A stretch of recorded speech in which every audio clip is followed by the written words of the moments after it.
La parte...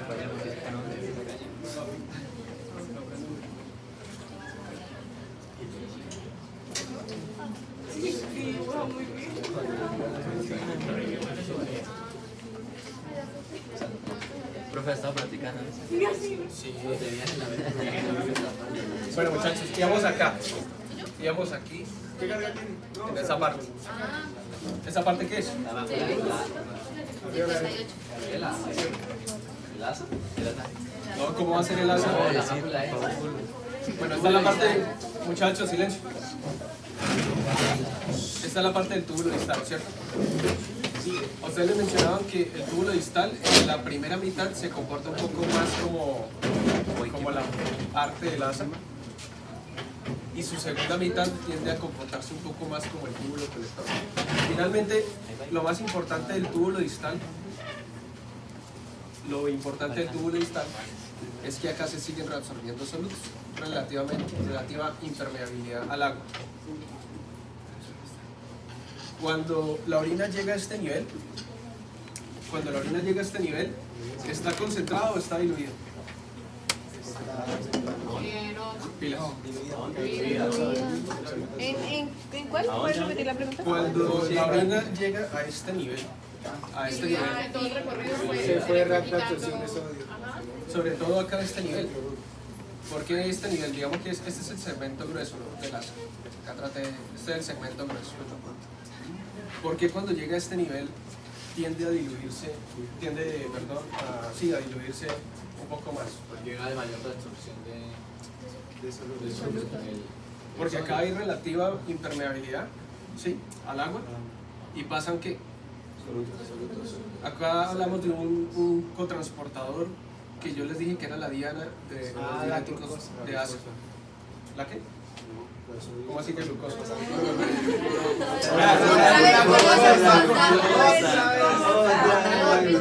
Esa glucosa ya me la ya. ¿Qué pasaba acá? ¿El cotransportador qué?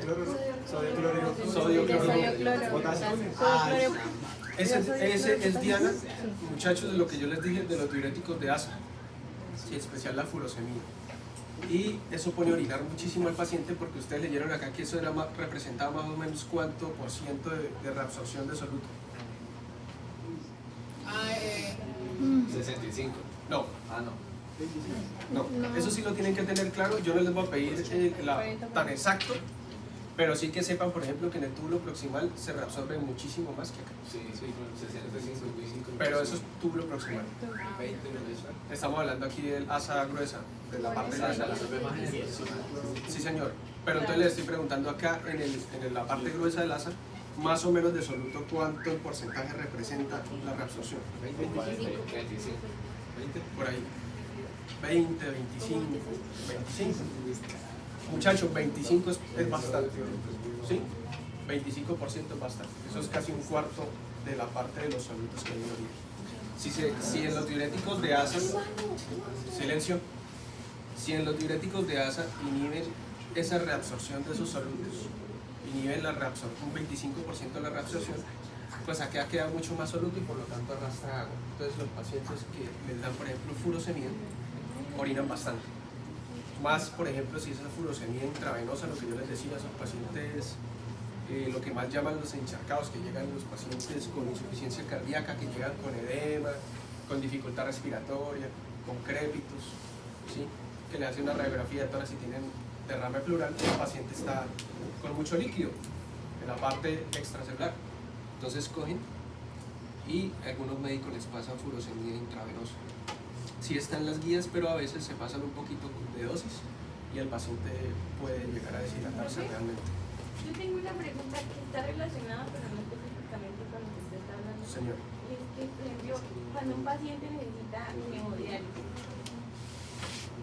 y nosotros no le hacemos la hemodiálisis, ¿cuáles son las posibles causas de muerte que puede tener un paciente si llegamos?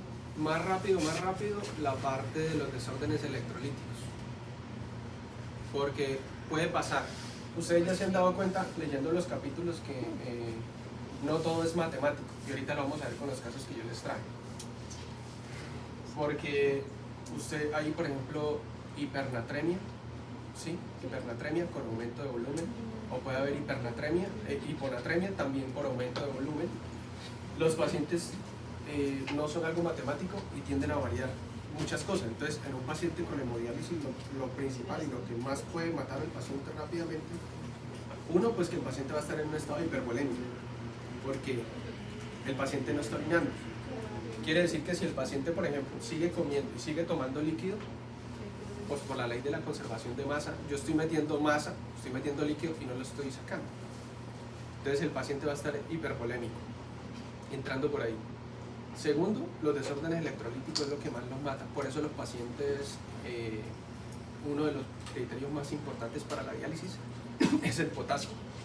Es el potasio. Entonces los nefrólogos, ustedes van a ver en el hospital que preguntan, ¿y el potasio cómo lo tiene? ¿Qué tal? Y no recuerdo ahorita el valor en cuanto, pero cuando el potasio está muy elevado, ya esos pacientes para hemodiálisis, porque esos desórdenes electrolíticos pueden causar grandes daños, sobre todo en la parte cardíaca. Y ustedes vieron ahí en un capítulo, lo tocamos, o se tocaba un poquito, en la parte cerebral, sistema nervioso central, con las concentraciones de sodio. Si hay poco sodio, si hay mucho sodio, entonces tienden las células del sistema nervioso central a deshidratarse o a hincharse, según sea el problema. Entonces ese es uno de los principales problemas que puede tener un paciente que requiera diálisis y que no se haga diálisis. Por ejemplo, yo le hago la pregunta porque mi abuelita le dio COVID y él murió precisamente porque no le quisieron hacer hemodiálisis. ¿Pero quién no le quiso hacer? Lo que pasa es que hubo un problema en la ARL, sí, y no aprobaban la hemodiálisis, pero nosotros íbamos a pagar que le hicieran. Pero la ARL es la aseguradora de riesgos laborales. Sí, por eso había un problema, entonces la EPS no dejaba, como que el hospital, la clínica Santana no dejaba que se le hiciera la hemodiálisis. Y nosotros le íbamos a pagar, pero el nefrólogo nunca quiso ponerle el catéter. Hasta un día antes de que él muriera, que ya estaba muy mal, y le puso el catéter y no sirvió para nada. Y lo que nos decía, o bueno, cuando yo fui a recogerlo con mi papá a la morgue, y hablamos con el nefrólogo, lo que nos decía era que no, que porque si no lo aprobaba la EPS no se podía hacer nada, y que él había muerto porque prácticamente, pues yo ahí no había comenzado a estudiar medicina, entonces yo no sabía mucho, pero que prácticamente el cuerpo como que se había envenenado. Claro, ahí va. Y él tenía como sangre, como los poros, sí. O sea, los poros le salía sangre. Esa era la otra que para allá iba. Primero los desórdenes electrolíticos, ¿no? De forma más o menos aguda, Lo otro, que lo íbamos a ver ahorita, se acumula la urea y se acumula la creatinina y otros desechos nitrogenados. Por allá en Chile hay una palabra, ellos le dicen escorias nitrogenadas, los médicos de Chile, a mí me parece. Otros dicen los azoados. Todos esos son desechos, básicamente el paciente se llena de orina en todo el cuerpo. ¿Sí? Estos desechos no se filtran, se acumula la urea, la creatinina, entre otros desechos guanidínicos, restos. Pero entonces el paciente, para que manifieste síntomas, la urea tiene que estar muy alta, ¿sí? El paciente manifiesta síntomas porque se acumulen otro tipo de desechos, sino que en laboratorio nosotros medimos la urea y la creatinina, porque los otros son más difíciles de medir. Cuando esos desechos se acumulan, producen muchas cosas, entre eso, y lo van a ver en fisiopatía, desórdenes de la parte de la coagulación. Afectan los factores de la coagulación. Y el paciente puede entrar, una, en coagulación intravascular diseminada, o dos, se afectan tanto los factores de coagulación que el paciente literal sangra. La otra, la parte neurológica no solo se afecta por el desorden hidroelectrolítico, sino la parte neurológica es muy sensible a esos desechos nitrogenados. Entonces el paciente hace una encefalopatía o también puede hacer una hepatopatía. Básicamente el paciente entra en una falla multisistémica, que la falla multisistémica es como lo que coincide en todas las causas de muerte. Ustedes siempre van a ver cuando en los pueblos, cuando les toque hacer a ustedes ese certificado de función, el acta de función, les llevan allá se los tiran allá para que ustedes le firmen para ellos poder iniciar todo el trámite de los funerarios. Y en la parte del llenado de ese certificado de función le pido a usted que más o menos fisiopatológicamente de la causa de la muerte, entendiendo la historia clínica del paciente, toda esa parte. Entonces casi todo concluye en una falla multisistémica. casi todo concluye ahí. Entonces, eso es lo que sucede en un paciente, es que la parte renal afecta muchas cosas. Y básicamente pasa eso, lo que lo mate primero, el desorden hidroelectrolítico, o el sangrado, o la parte de encefalopatía. Y el paciente pues que hace sangrado, el problema pues no es tanto lo que vimos, ¿no? Que haga las manchitas acá, el sangrado, la equimosis, sino que hace sangrado a nivel del sistema nervioso central. Entonces el paciente hace un ictus, lo que llama la gente, la famosa trombosis que llama la gente en los pueblos. Bueno, es trombosis, es un ataque cerebrovascular y el paciente pues puede morir. Entonces básicamente eso es como la fisiopatología a grandes rasgos de lo que puede pasar. Entonces cuando la orina llega acá, muchachos, y me estoy metiendo ya también con el capítulo que sigue, la orina ya comienza aquí a diluirse porque hay una reabsorción de solutos. Cuando llega acá, más o menos dice que cuando está aquí, más o menos unos 100 miliosmoles, y cuando llega aquí a la parte del tubo distal, dice que aproximadamente 50 miliosmoles. No me interesa el número exacto, como ustedes ya saben, sino que ustedes sepan que a este nivel ya la orina debería estar muy diluida, ¿sí? Y que si alguna vez o el fisiopato les llegan a preguntar por qué o los tienen, pues porque ustedes saben que ya la orina tuvo acá un transcurso en donde fueron reabsorbiendo sus solutos y acá por la impermeabilidad del agua.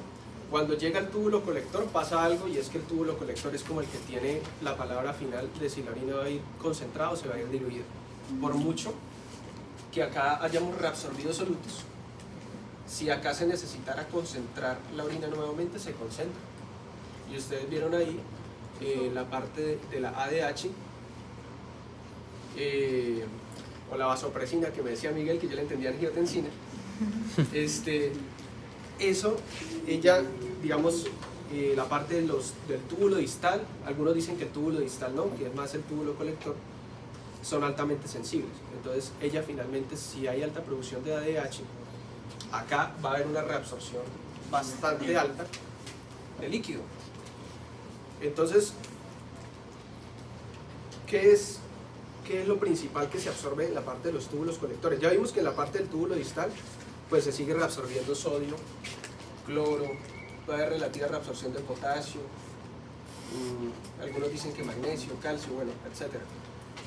Aquí en la parte del túbulo colector cortical y esta parte pues también son muy similares, ¿no? Recuerden que esto acá viene corteza y acá viene médula. ¿Quién está más concentrado? La parte de la corteza, hablando de intersticio, la parte de la corteza o la parte de la médula, según lo que leyeron ahí. La corteza. ¿Quién está más concentrado? ¿Quién es más hiperosmolar? Acuérdense que la osmolaridad es la cantidad de soluto que yo tengo concentrado en un sitio. ¿Leyeron el capítulo que seguía de concentración de orina? ¿Por qué no? Hay varios. Ustedes están muy consentidos conmigo, ¿no? Hay muchos profes y están Consentidos. Es que Pero en la quiz. son varios. Dígale de alguno que lo dejes. No, pero es que usted preguntó que quién tenía más concentración de qué intersticial. No, ¿quién es más hiperosmolar de solutos? ¿Pero en qué parte? Que si es corteza o es médula, ¿quién está más concentrado? Recuerden que cuando yo hablo de concentración es soluto, no líquido. Concentración. Digo que sería para regular si se concentra más o se diluye más. Entonces, Bueno, cuando inicien el capítulo, sí, cuando inicien el capítulo que sigue, que es el 28, si no estoy mal, 29, concentración de orina. Listo, yo igual les voy a enviar las presentaciones. Lo que me interesa de ese capítulo, lo macro, es que, uno, el primer concepto es que yo diluyo o concentro la orina dependiendo de qué. Y vamos a resumir el capítulo para que no se maten tanto leyendo, ¿De la osmolaridad? para consentirlos más. Señor. ¿De la osmolaridad? O sea, de la concentración que tengo la orina.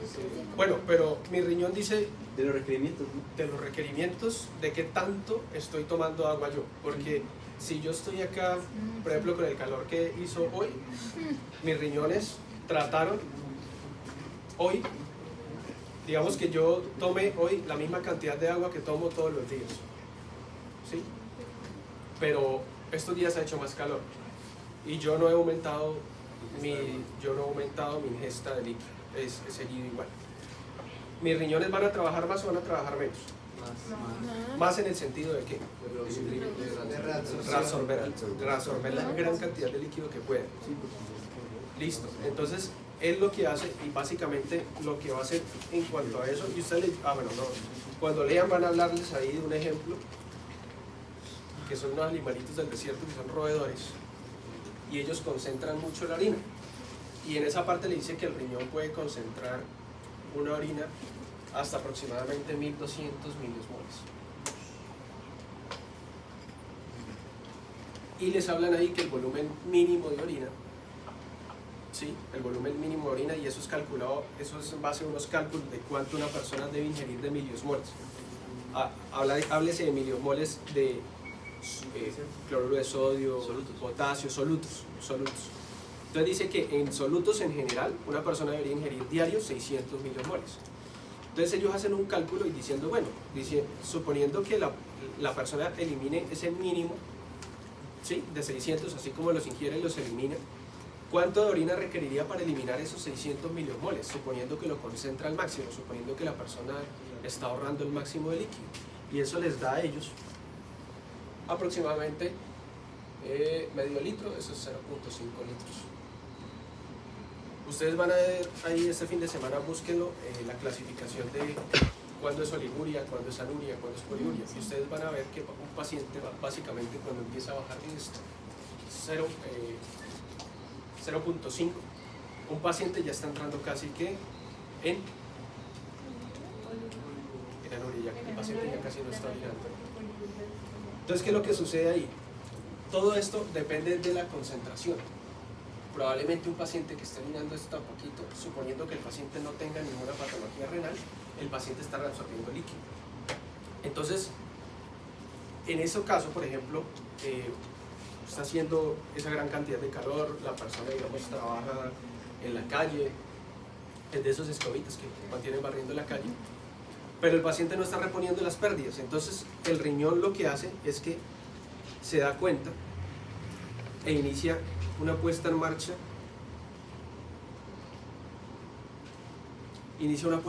de mecanismos para tratar de concentrar de reabsorber la mayor cantidad de líquido que pueda.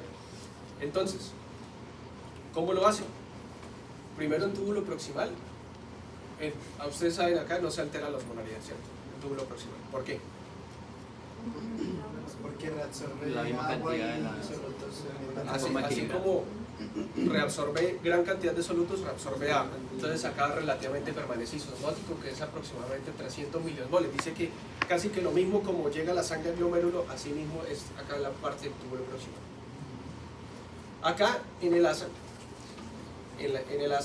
esta primera parte es que, Segmento señor, descendente y que segmento. es permeable, es impermeable al agua, ¿cómo es? Permeable al agua. Permeable. Entonces acá pasa agua y dice que es relativamente impermeable a los solutos, o sea, hasta cuando ya empieza a ser ascendente.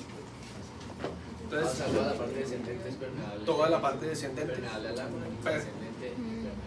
La descendente es permeable al agua, ¿sí? Y casi no tan permeable a los solutos.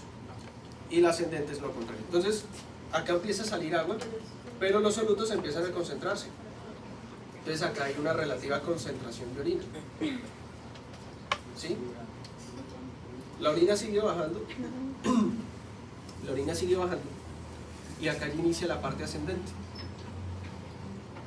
Acá en esta zona hay relativa absorción. Acá ya no hay absorción tanto de agua, sino más de solutos. Pero realmente la parte gruesa de la asa es la que más reabsorbe solutos. Entonces acá ya empieza la orina a pasar lo contrario que está acá. Y yo les envío un video a ustedes. ¿Vieron el video? Yo les envío un video. Ahorita, ay, no, es que inmuno. Y no. Sí, pero de verdad, al final al borde del colapso. El video dura 5 minutos. Un TikTok. ¿Y inglés? Dura 15 El que estaba en segundos. inglés. El que estaba en inglés. Bueno, eso cuando ustedes lo lean en Gayton les va a romper la cabeza porque es un mecanismo que a veces es muy difícil de entender. Sobre todo si ustedes tratan de encontrarle sentido, porque les muestran una gráfica así, muchachos, así, les muestran el asa y les van poniendo acá unas cifras. Entonces acá que 300, entonces acá empieza. Entonces, muchachos, este mecanismo, ¿Está, profe?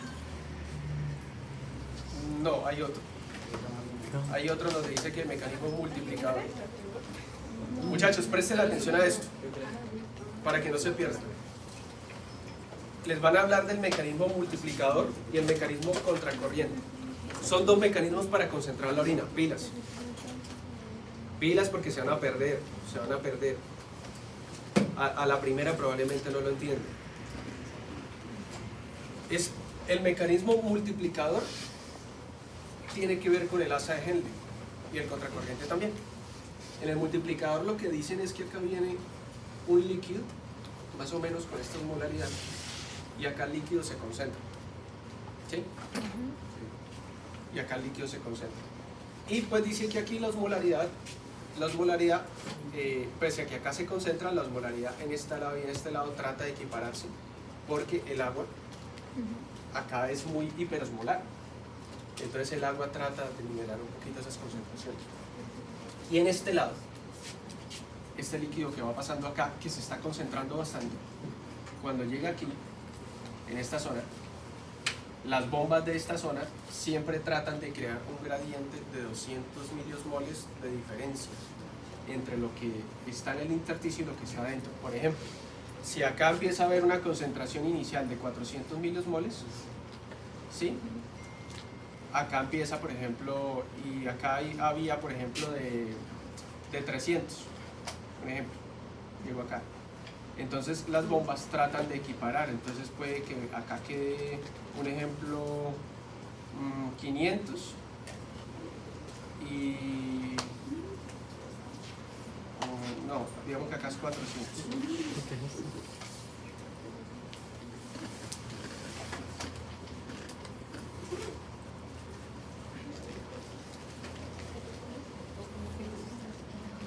Entonces las bombas siempre tratan de crear una diferencia de 200 miliosmoles entre la parte del líquido que está acá en el túbulo y la que está acá en el intersticio. Y ese mecanismo se va multiplicando a medida que va entrando acá orina. Entonces acá vuelve y entra orina, cambia esta molaridad y las bombas que están acá vuelven y alteran para crear una diferencia de concentración de 200. Lo que va haciendo acá es que va sumando, de manera que la parte que está acá en el intersticio se concentra mucho. O sea, ahí lo que les está tratando de explicar es que por qué es la médula tan hiperosmolar respecto a la corteza. Entonces les están diciendo que es por ese mecanismo multiplicador, que acá, mientras acá se concentra mucho, esta zona trata de equiparar las concentraciones en este lado y en este lado, y finalmente lo que hace es que la médula sea muy hiperosmótica o hiperosmolar. De manera que a medida, o sea, se va concentrando mucho de acá arriba hacia acá abajo, de manera que cuando llega a la parte final de la médula tiene aproximadamente eso, 1200, 1300 miliomoles. ¿Eso para qué es? Para que a mí me sirve tener una médula tan hiperosmolar o tan llena de soluto. Para concentrar más la orina. Pero para concentrar más la orina, ¿cómo?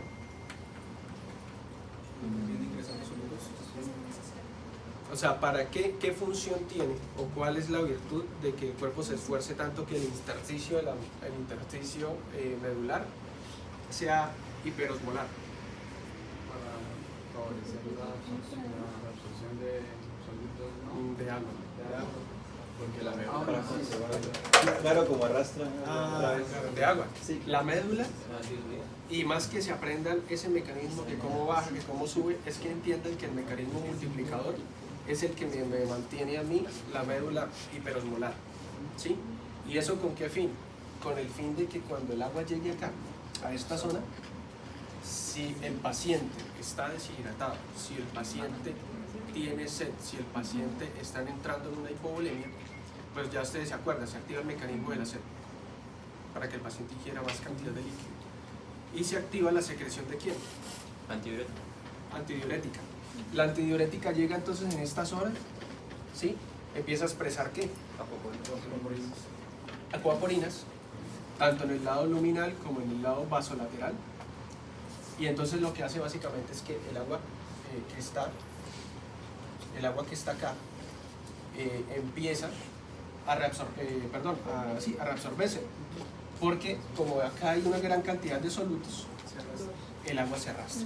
Pero es que acá hay una impermeabilidad al agua, entonces yo necesito la ADH para que me regule esa función.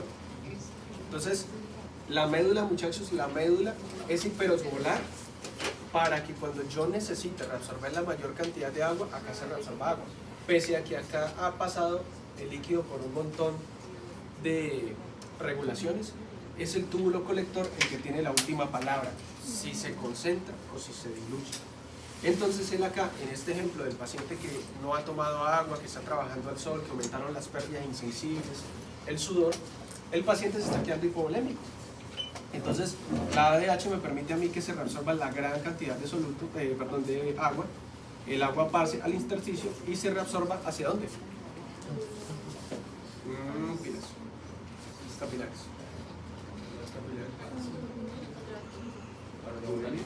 Hormona antidiurética llegó acá, acuaporinas, acá venía el líquido ¿hacia dónde se va?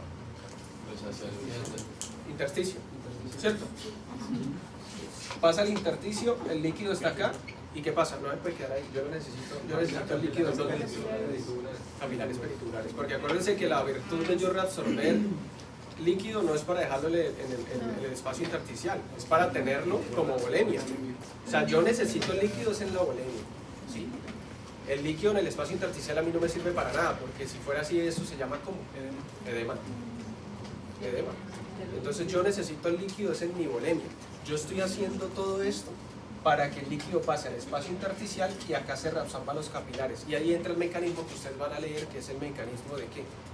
Contracorriente. El mecanismo de contracorriente le dice básicamente que, ustedes se acuerdan, arteriola deferente, capilares peritubulares. Hay unos vasitos que discurren, y ustedes lo ven cuando vean escriban ahí en Google circulación de la nefrona. Y les aparece acá el asa y les aparecen unos vasos sanguíneos que tienen esta disposición. O sea, hay unos vasos sanguíneos que van recurriendo o que van paralelos acá al asa de Henle.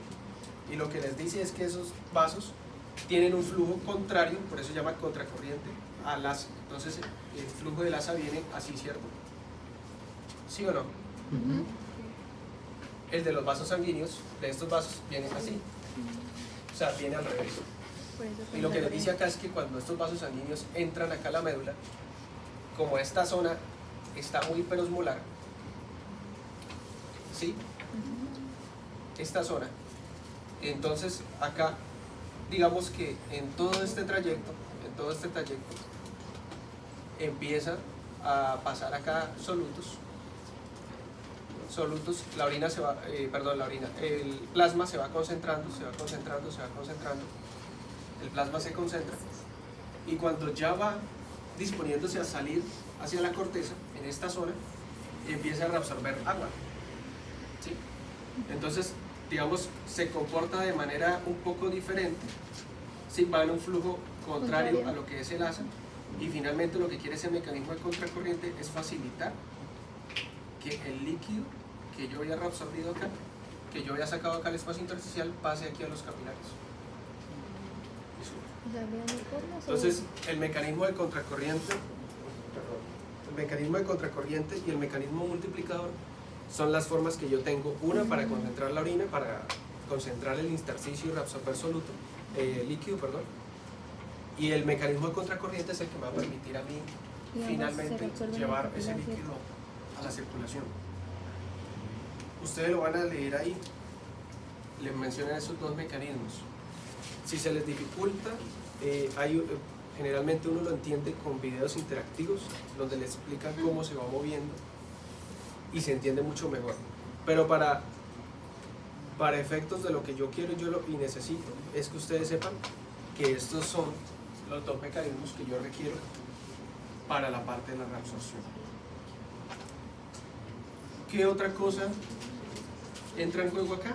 Bueno, la ADH les mencionan ahí, al final del capítulo, les mencionan diferentes sustancias no, autacoides, hormonas, que pueden influir en la concentración y la dilución de orina. ¿A cuánto por ciento? El día que yo les pregunté que Miguel contestó la angiotensina, que yo le entendí que angiotensina, yo dije, porque yo estaba preguntando, ¿ustedes se acuerdan de la pregunta que yo hice? Sí, la permeabilidad. ¿Quién permitía la Permeabilidad. Entonces yo le había entendido a Miguel que me había dicho angiotensina. ¿Por qué no le dije que estaba incorrecto de una vez? Sino que yo dije, porque la angiotensina no es que aumente directamente la permeabilidad del agua en esta zona, sino que es que la angiotensina, ¿qué es lo que hace?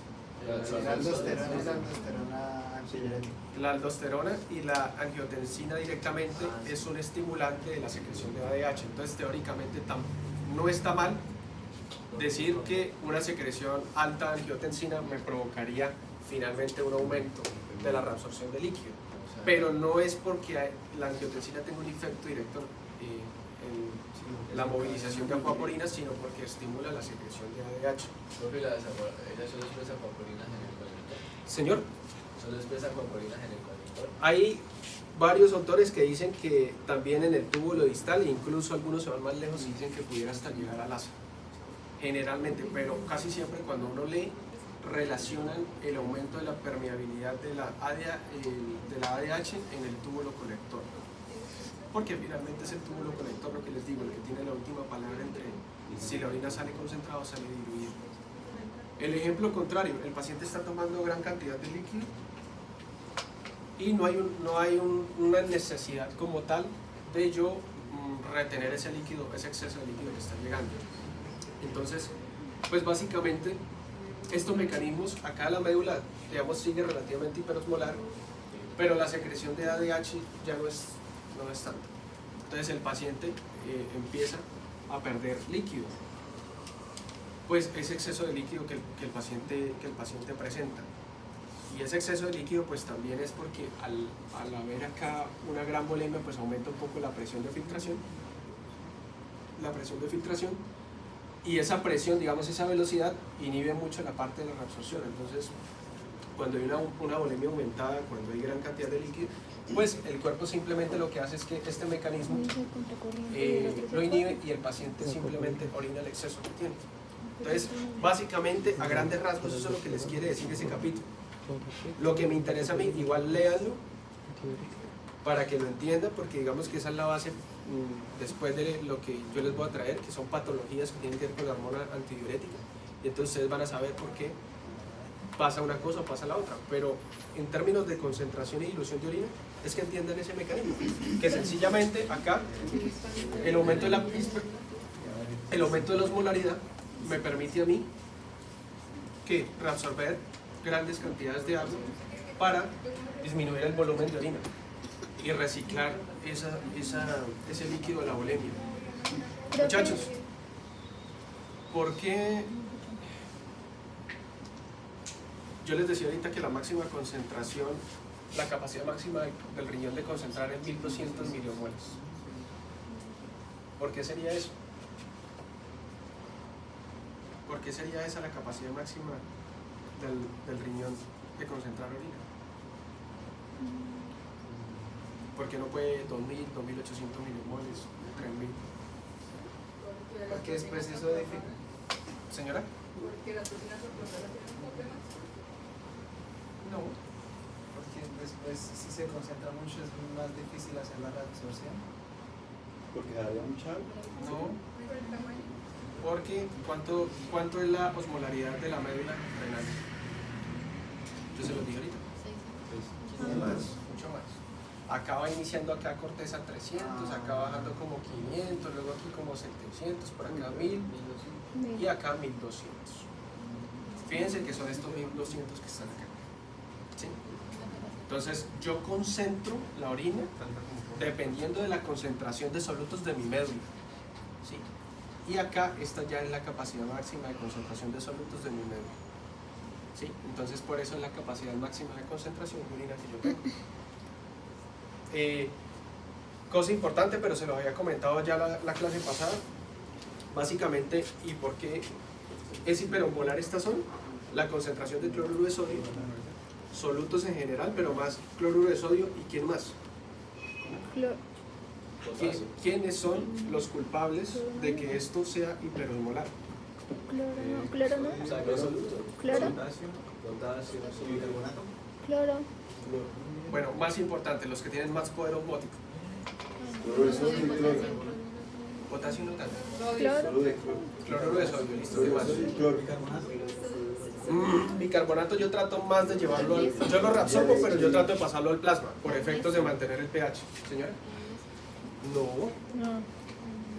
Pues sí se reabsorbe ahí, pero digamos que las concentraciones son mucho menores que las concentraciones de cloruro de sodio. ¿Quién más? Nosotros lo vimos la vez pasada que yo hice una pregunta y la urea. La contestó Nicolás. La urea, muchachos.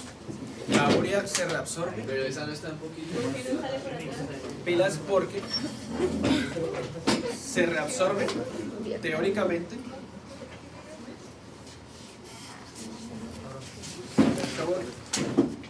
¿Puedo hacer otra cosa? ¿Sí? Se va a morir.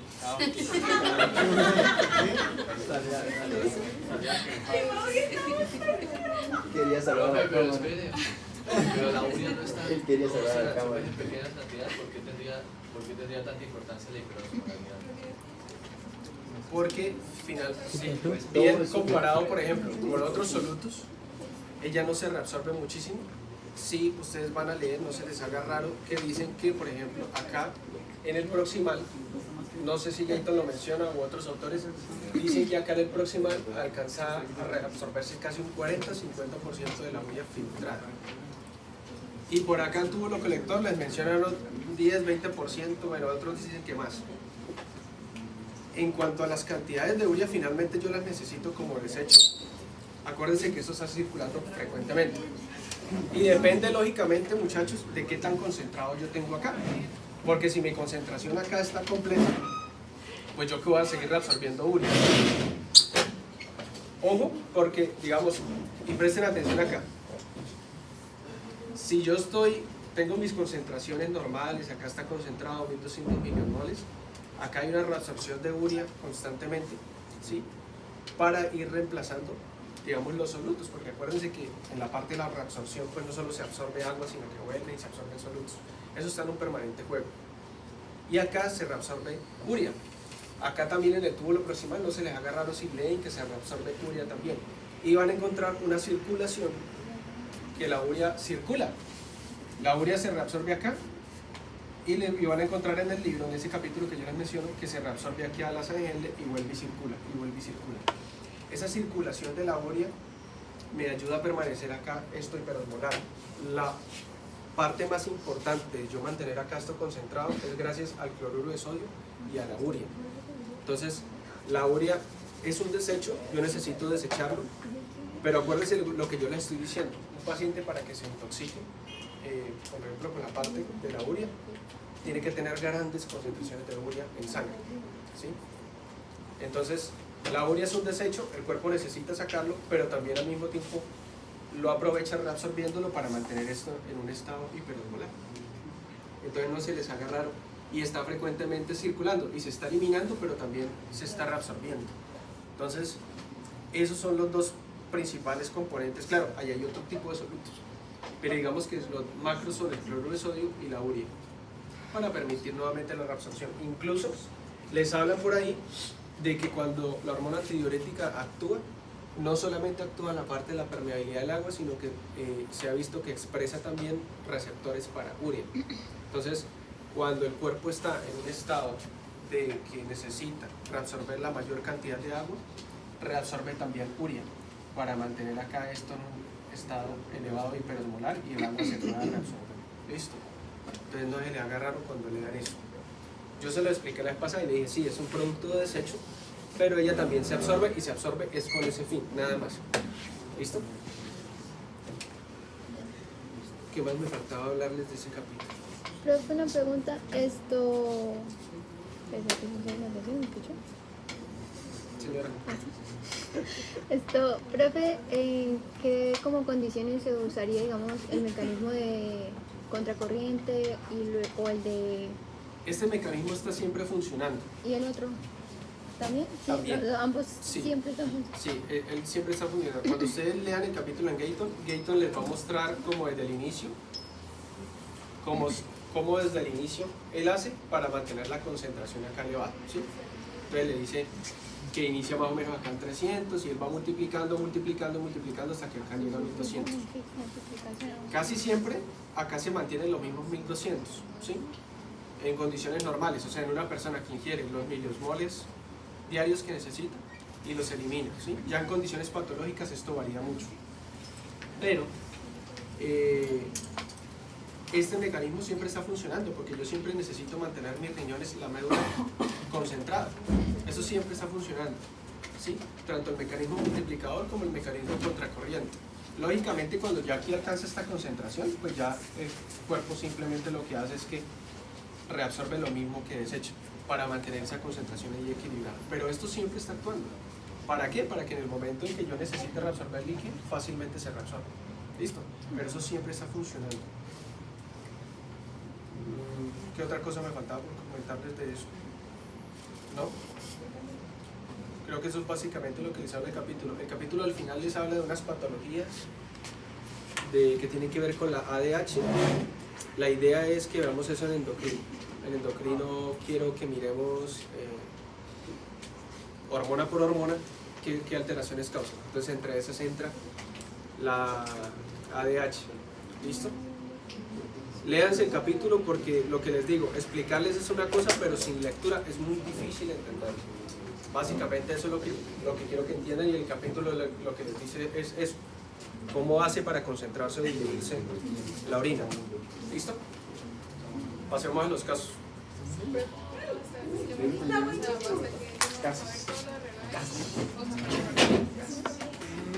En parcial entra circulación y entra regalo.